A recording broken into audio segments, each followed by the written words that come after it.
నమస్తే అండి అందరికీ. అందరూ బాగున్నారని అనుకుంటున్నాను. నేను మీ వెంకటేష్. ఈ మధ్య చాలా సోషల్ మీడియాలో ఎక్కువ హల్చల్ చేస్తున్న విషయాలు అంటే రెండు. ఒకటి వచ్చేసి అన్యమత ప్రచారము, రెండవదొచ్చేసి బెట్టింగ్ యాప్ ప్రచారం. అది ఎంత దారుణమో బెట్టింగ్ యాప్ ప్రమోషన్ కూడా దానికింత మించి దారుణము. ఎందుకంటే అనేక మంది కుటుంబాలు రోడ్డున పాల్పడ్డాయి.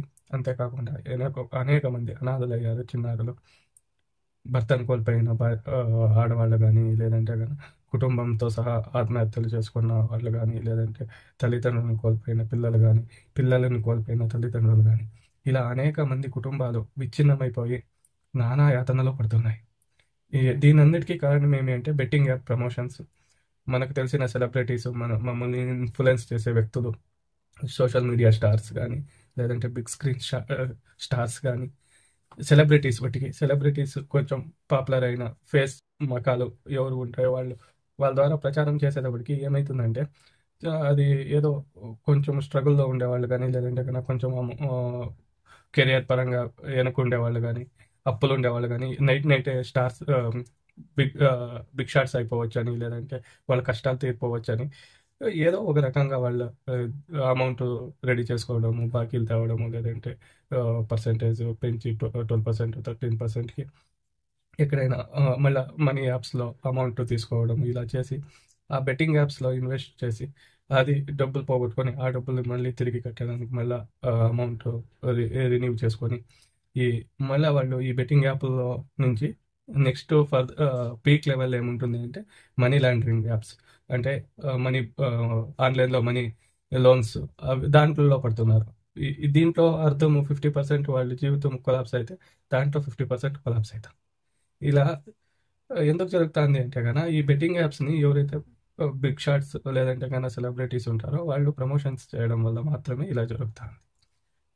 అదే వేరే వాళ్ళు ఎవరైనా ఇది ప్రచారం చేస్తే అంత ఇంపాక్ట్ ఉండదు. కాకపోతే ఈ సెలబ్రిటీస్ మళ్ళా ఇన్‌ఫ్లుయెన్సర్స్ చెప్పే మాటలకి జనాలు తొందరగా అట్రాక్ట్ అయితారు. అవునేమో! నిజమేమో అని. వీళ్ళు చెప్పేది ఎట్లా చెప్తున్నారంటే, నేను ఆడినాను, నేను డబ్బులు గెలిచినాను, నాకి ఇంతొస్తుంది అని చెప్తున్నారు. విత్ ప్రూఫ్స్‌తో సహా చూపిస్తాను. అట్లా ప్రూఫ్స్ చూపించినప్పుడు వాళ్ళకి అంత డబ్బులొచ్చినప్పుడు వాళ్ళు ఇంకా వేరే పని ఎందుకు చేయాలా? అదే పని చేసుకొని బతకొచ్చు కదా! అంతేకాకుండా ఈ మధ్య ఇంకోటి ఏం జరుగుతాంది అంటే ఎవరో చిన్న చిన్న యూట్యూబ్ స్టార్స్ కొంతమందున్నారు. వాళ్ళని అయితే ఈ బెట్టింగ్ యాప్ ప్రమోషన్ చేసినారు అని తీసుకుపోయి జైల్‌లో ఏసినారు. లేదంటే వాళ్ళకి వార్నింగ్ ఇవ్వడం జరిగింది.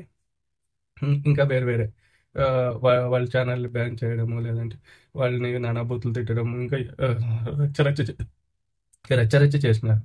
అదే సెలబ్రిటీసు, అదే మనకు తెలిసిన వాళ్ళు, ఫేమస్ అయిన వాళ్ళు ఈ బెట్టింగ్ యాప్స్ గురించి ప్రమోషన్స్ చేస్తా అంటే వాళ్ళని పట్టించుకోవడం కూడా లేదు.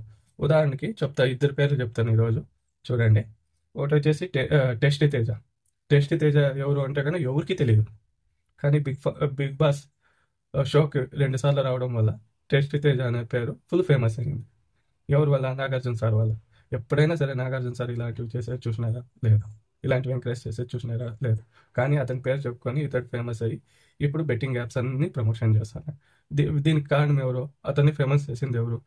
యూట్యూబ్‌లో గానీ వైరల్ చేయడం గానీ. అతనికి ఇప్పుడు దాదాపు 28 బ్రాంచ్ ఉన్నాయంట. ఈ ఫుడ్ కోర్ట్‌లు.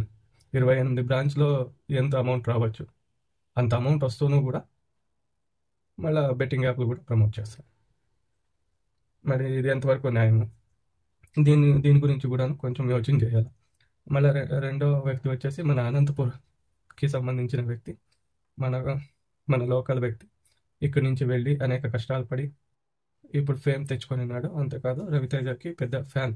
రవితేజ గారికి పెద్ద ఫ్యాన్ అనే మాట కూడా ఎప్పుడూ చెప్తూ ఉంటాడు. మరి రవితేజ గారిని ఫ్యాన్ అన్నప్పుడు అతని వ్యక్తిత్వాలు కూడా తీసుకోవాలి కదా! అతను ఆ రోజైనా బయటకొచ్చి రవితేజ గారు ఇలాంటి బెట్టింగ్ యాప్‌లు గానీ, లేదంటే వేరే వాళ్ళ గురించి మాట్లాడడం చూసినావా? నువ్వు అన్ని మాటలు చెప్తావే, రైతు కుటుంబము, బీదోళ్ళు, లేదంటే మేము మిడిల్ క్లాస్ నుంచి వచ్చినాము, మా నాయన కండక్టరు, డ్రైవరు అని. కండక్టర్, డ్రైవర్ ఉండే కుటుంబంలో బెట్టింగ్ యాప్ ఆడితే ఏమైనా కానరానిదైతే వాళ్ళ కుటుంబాలకు నువ్వు అవుతావా? నీ బెట్టింగ్ యాప్స్ అవుతాయా? ఎందుకు చేయాలి ఇట్లాంటివి?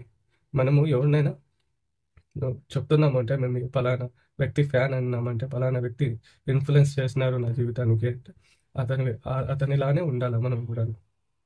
ఊరికే అతని పేరు చెప్పుకొని ఫేమస్ అయ్యేది కాదు. ఇలాంటివి చిల్లర వ్యవహారాలు కాకుండా మీ కెరియర్ మీద ఫోకస్ చేస్తారు కదా, మీరు మంచి స్థాయికి వస్తారు, జనాలు కూడా ఆదరిస్తారు.